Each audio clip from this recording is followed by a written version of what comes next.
Hello students, welcome to Kalvikoda. In the video, 12th standard maths, chapter 1, applications of matrices and determinants, exercise 1.1 இருக்க 12th sum solve பண்ணலாம். என்ன question கொடுத்திருக்காங்க? Find the matrix A. ஏன்ற matrix நம்மள கண்டுபிடிக்க சொல்லிட்டாங்க. For which ஒரு relation மாதிரி கொடுத்திருக்காங்க. So first A இருக்கு. அதுக்கு பக்கத்துல multiplicationல இன்னொரு matrix equal போட்டு RHSல இன்னொரு மேட்ரிக்ஸ். சரியா? நம்ம என்ன பண்ண சொல்லியிருக்காங்க? ஏன்ற மேட்ரிக்ஸை கண்டுபிடிக்க சொல்லியிருக்காங்க. இப்போ இதை பார்த்தீங்கன்னா நம்மளால என்ன பண்ண முடியாது, நமக்கு ஏதானே வேணும். ஸோ இந்த மேட்ரிக்ஸ் அப்படி இங்கே கொண்டு வந்து இங்கே மல்டிப்ளிகேஷன்ல இருக்கிறதுனால டிவிஷனும் பண்ண முடியாது. சரிங்களா? ஸோ ஃபர்ஸ்ட் நான் என்ன பண்ணிக்கிறேன்னா, இந்த மேட்ரிக்ஸ்க்கு ஒரு பேர் வைக்கிறேன், இந்த மேட்ரிக்ஸ்க்கு ஒரு பேர் வைக்கிறேன். ஓகேவா? இதுக்கு நான் B நேம் வைக்கிறேன். Let B equal to 5, 3, -1, -2. இந்த மேட்ரிக்ஸ்க்கு என்ன பேர் வச்சிருக்கேன்? B ன்னு பேர் வச்சிருக்கேன். நெக்ஸ்ட் C equal to, இதுக்கு வந்து C ன்னு பேர் வச்சிருக்கேன்.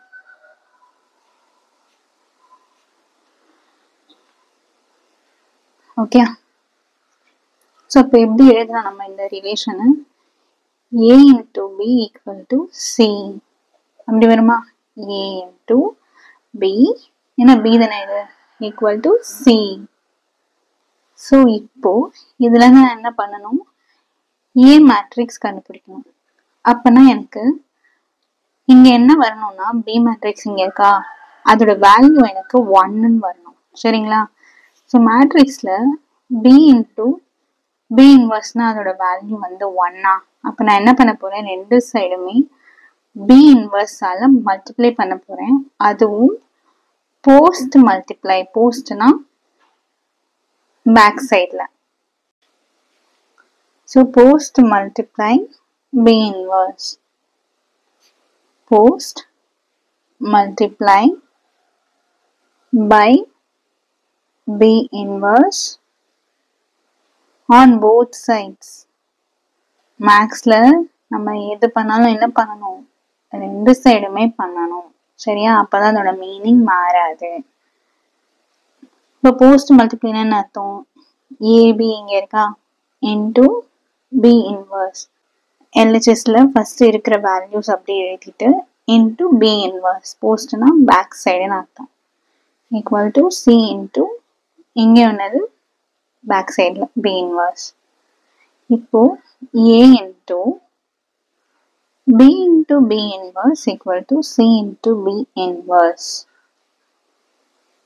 B into B inverse நான் என்ன சொன்ன ஃபார்முலா 1ன்னு சொன்னா அதோட வேல்யூ வந்து 1.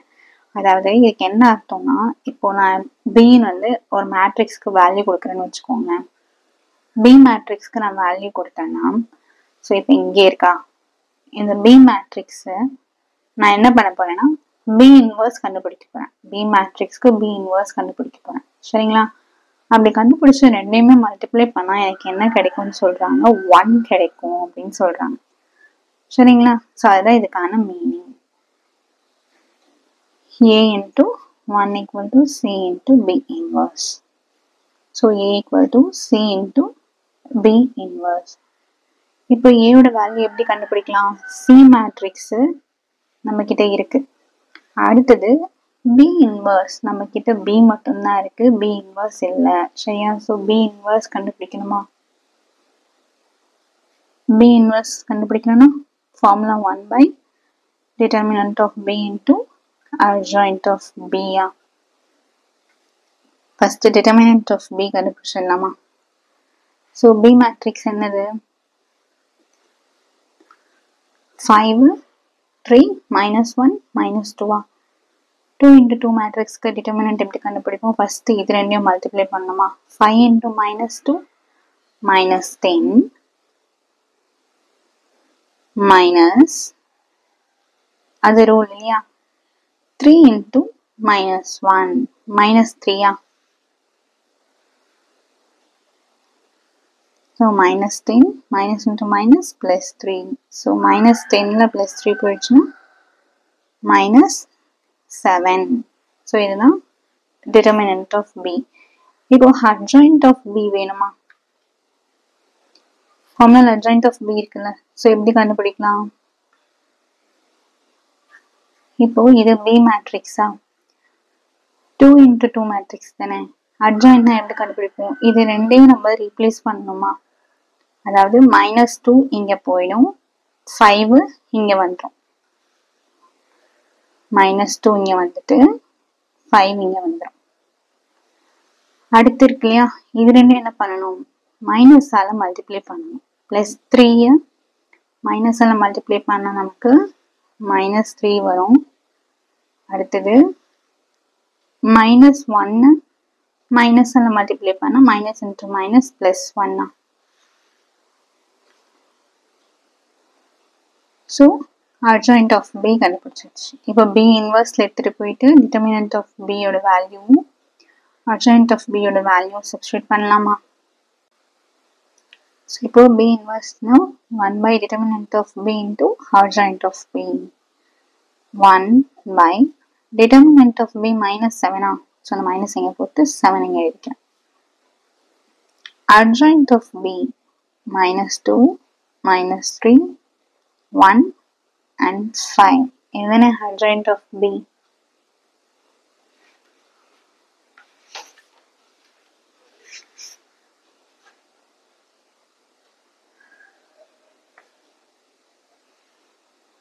ஸோ நம்ம என்ன கண்டுபிடிக்கணும்?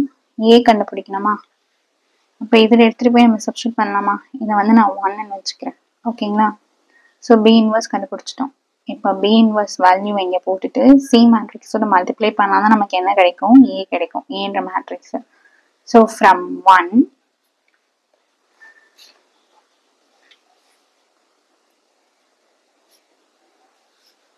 A equal to CB inverse. A equal to C matrix என்ன எடுத்தோம் நம்ம?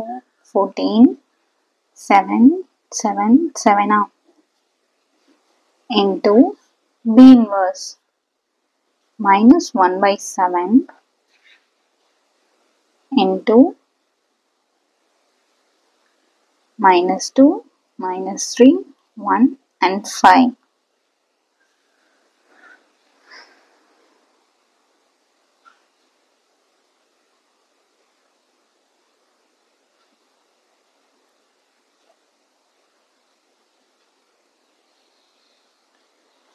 இப்போ நெக்ஸ்ட் A equal to, இப்போ இதில் பார்த்தீங்கன்னா எல்லாத்துலேயும் 7 என்ன பண்ணலாம்? காமனாக வெளியே எடுக்கலாமா? ஏன்னா எல்லாமே 7 டேபிளில் வரும் இல்லையா? 7ஆல மல்டிப்ளை ஆயிருக்கு. சிம்பிளாக சொன்னோன்னா டிவைடட் பை 7 போடுங்க. ஓகேவா? 7 வெளியே எடுத்துட்டேன்னா 7 2s 14. 7 by 7 1, 7 by 7 1, 7 by 7 1. இப்போ இது உள்ள மல்டிப்ளை பண்ணி பாருங்க, மேலே இருக்கிற ஆன்சர் வரும். 7 2s 14, 7 1s 7, 7 1s 7, 7 1s 7 into -1 by 7 -2 -3 1 and 5. இப்போ இது எப்படி எழுதலாம்? இது ஃபர்ஸ்ட் எடுத்து எழுதிடலாமா? 7 into -1 by 7 எழுதிட்டு அதுக்கப்புறம் இப்போ மேட்ரிக்ஸ் எழுதிக்கோங்க.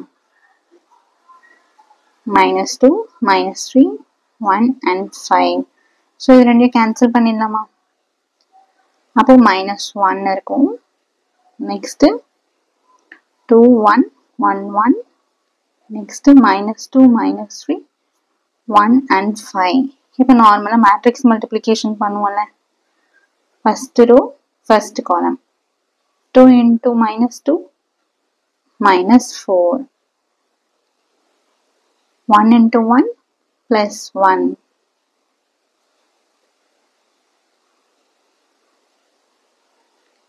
அடுத்தது இப்போ ஃபர்ஸ்ட் ரோ செகண்ட் காலமா, 2 into -3 -6, 1 into +5 +5. இப்போ செகண்ட் ரோ இதுல first column 1 into -2 -2 plus 1 into 1 plus 1. அடுத்தது செகண்ட் ரோ செகண்ட் காலமா, 1 into -3 minus 3. 1 into plus 5 plus 5. இங்க வெளியில மைனஸ் இருக்கு இல்லையா, அது மைனஸ் 1 இருக்கு, அது போட மறந்துடாதீங்க. நெக்ஸ்ட் இது ஏயோட வேல்யூ தானே, a equal to minus 1 into minus 4 plus 1 minus 3 minus 6 plus 5 minus 1 minus 2 plus 1 minus 1 5 minus 3 2.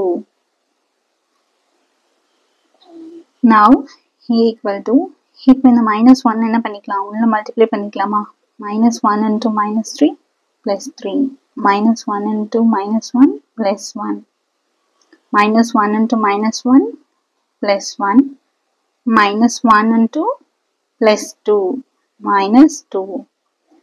So இதுதான் A matrix.